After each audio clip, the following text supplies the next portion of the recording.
You ask Tiger to solve. This deals with linear equations with one unknown. The final result is y equals 7. Let's solve it step by step. Group all constants on the right side of the equation. Subtract 9 from both sides. Simplify the arithmetic.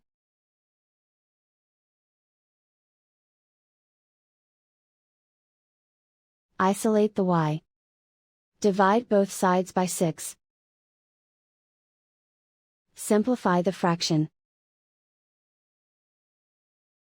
Find the greatest common factor of the numerator and denominator. Factor out and cancel the greatest common factor.